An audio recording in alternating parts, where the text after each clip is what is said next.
PK, you've been speaking to lots of kids and their families about gender dysphoria. Can you explain to me what gender dysphoria actually is? Yeah, well, look, gender dysphoria, and that's not a new concept. It refers to the psychological distress experienced by those whose gender identity, the way they understand their gender, doesn't match the sex they were assigned at birth. So we know that increasingly this seems to be something that more young people are experiencing or identifying with or able to recognise symptoms of it. But what is life actually like for kids who are experiencing gender dysphoria? Really hard. I did meet a couple of young people going through the process of getting officially diagnosed with gender dysphoria and the medical intervention process that then can follow. One of the kids I met was a lovely trans girl called Brock. I'm Brock Wilcox. I'm a 14-year-old trans girl and I live in the western part of Sydney. She has been officially diagnosed with gender dysphoria. A psychiatrist did that. First, she thought she was perhaps gay because she didn't have the language for what it is to be transgender. I started realising that I was different mainly in primary school. But then she realised that it was a much more profound feeling, which was very different to just sexuality, and that she felt like she was a girl. I always imagined myself having long hair and putting on makeup and wearing dresses, and I would always be like, oh, I wish I was a girl. But I would be disappointed to find out, oh, you're a boy, you have to stay like this.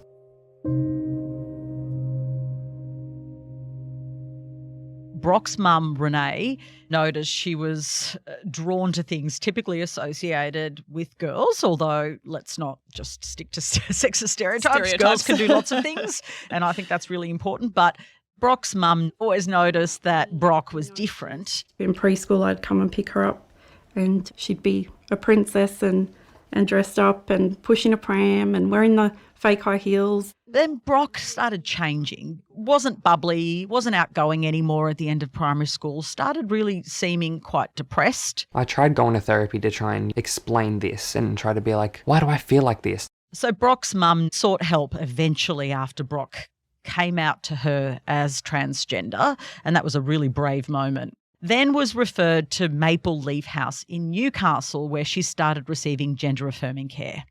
Okay, and PK, we hear this term a lot, but what exactly is gender-affirming care? Yeah, look, I think it's really misunderstood, to be honest, in my exploration of what it is. It's about meeting the person where they are. Before you even get a medical diagnosis of gender dysphoria, it involves psychiatrists and psychologists actually figuring out if that's what's going on. If they are then diagnosed with gender dysphoria, it can lead to gender-affirming medical intervention. And that's really contentious, Mel. Now, in Brock's case, she was prescribed puberty blockers. They essentially stop you developing the hormones of the sex you were assigned at birth. But puberty blockers have become quite contentious around the world. They have side effects. They can include reduced bone density. Now, Brock's mum, Renee, was absolutely informed about these risks and said that she made the decision with her child Brock that this was the right decision for Brock. Obviously, you wouldn't want to rush into treatment when you're just finding out that your child is transgender. For us, it made sense. The fact that Brock had been going to a psychologist for quite a while was reassuring to know that it's not a phase, so to speak. So PK, the debate both here and overseas has been pretty polarised. That's a fair characterisation. Oh yeah, I think it's a good way to describe it. Look, it's incredibly polarised, and I think it's a really important discussion to have. There are some genuinely good and important questions here around the medical intervention, its risks, its benefits. All of that needs to be discussed, I think, really thoroughly. But if you look at the political dimensions of this, because it has become a culture war, in the United States, for instance, at least 20 states are moving to ban or restrict gender-affirming care for young people. In the UK, the NHS has restricted puberty blockers to children, saying there is not enough evidence to support their safety or clinical effectiveness as a routinely available treatment. To be clear, that doesn't mean they won't be available. You'll just have to be part of a clinical evaluation or research to be part of it. And in Australia, what about here? Well, good question, because in Australia is where our story is. Now, in Australia, it has put more pressure, I believe, on Australian gender clinics to show that the treatments that they are offering are evidence-based. And that is a reasonable question to ask. I spoke to Dr. Stephen Stathis from the Gender Service at Queensland Children's Hospital. Last year, for instance, they had more than 900 active patients. He said that most research into this kind of treatment, gender-affirming care, is really fresh. He said in the last decade, most of this has come out. And his clinic, he says, is constantly adapting to new recommendations as they happen. It doesn't mean that we are locked in to treating a young person with puberty blockers or hormones. It doesn't mean that we are stuck in some ideology. What it does mean is that we're curious and we're keen to explore the reasons why they've presented. Now, Dr. Stathis's clinic has stood down a senior psychiatrist earlier this year following a complaint from a young transgender patient. Can you run me through what happened in that circumstance? Look, what we know is what's already on the public record, which is that there has been a complaint and that it's being investigated. It is a complaint that the doctor, Dr. Gillian Spencer, is contesting, but she was stood down because of this incident, but actually something else too. She's also been accused by the hospital of breaking their code of conduct as a public servant because she attended and spoke at 2 rallies, one in Canberra and one in Brisbane.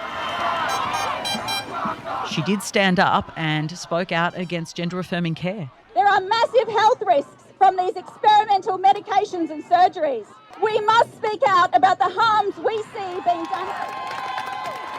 Okay, so it's clear Dr. Spencer has concerns about the approach of Dr. Stathis's clinic, and we know she's lodged a complaint with the Queensland Human Rights Commission saying doctors like her should have the right to object to the affirmation model for children.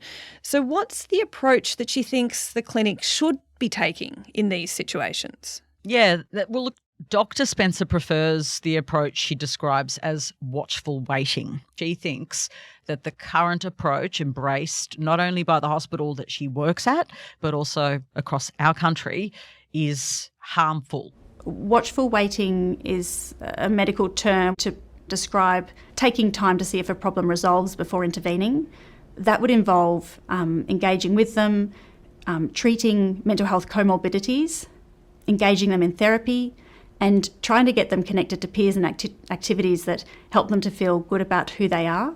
I think the vast majority of child and adolescent psychiatrists have serious concerns about the affirmation model.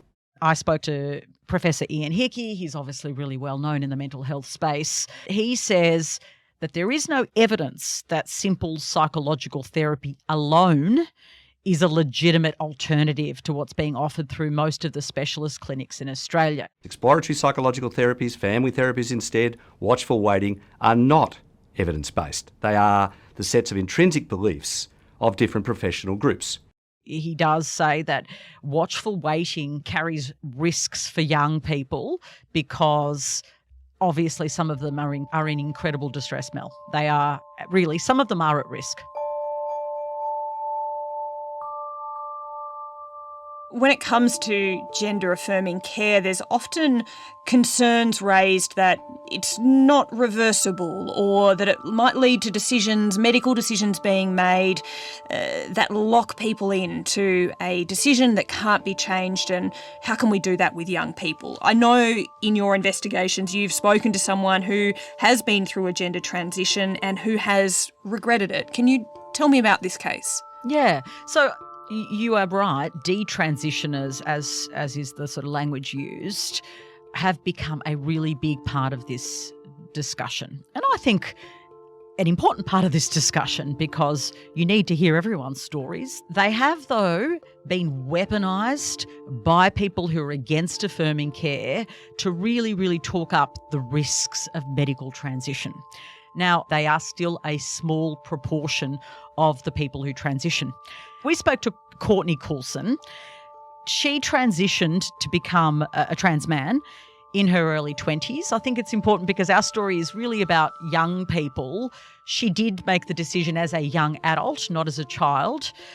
She says she had a lot of issues going on, and she says that she decided that life would be easier as a man, that she'd always been, interested in gender play and wanted to become a man. I think you can be pushed so far into a belief that these things start to become real. I just went right through the trans sort of production lane there, and I stayed living as a man for 5 years. She said she found it too easy to get diagnosed with gender dysphoria, too easy to get testosterone. Whatever I was going through when I wanted to transition, I seem to have outgrown it, gotten over it. Before you commit to this thing for the rest of your life, don't you want to see every perspective? I should have been able to do that, and I didn't. PK, you came to this story wanting to know if medical interventions and the battleground that's become, whether that process is the right one. What conclusion did you come to? Is Australia getting the approach right? Look, I don't see myself as the ultimate judge on whether this should continue or not continue. Do I think there should be a mass closure of our gender clinics? I don't think the case has been made for a mass closure, but I think what has been established is that we need research. We need funding, and we need to support young people as much as we can. Stigmatising them doesn't help. Stigmatising their families doesn't help. And having ugly debates where they are kicked around rather than centred in the storytelling is a really dangerous way to go. What I found was that for young people who are desperate for assistance, people like Brock, this is really helping them right now. I didn't choose to be born in this body and then want to be born in another. Like, I didn't wake up one day and be like, yeah, I'm trans. It was years of dysphoria, self-hate, that it took me to find out you're not in the right body.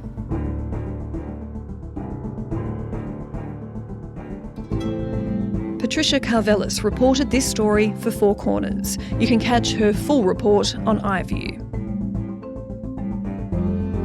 This episode was produced by Veronica Appap, Flint Duxfield and Sam Dunn, who also did the mix. The supervising producer is David Cody. I'm Melissa Clark. ABC News Daily will be back again tomorrow.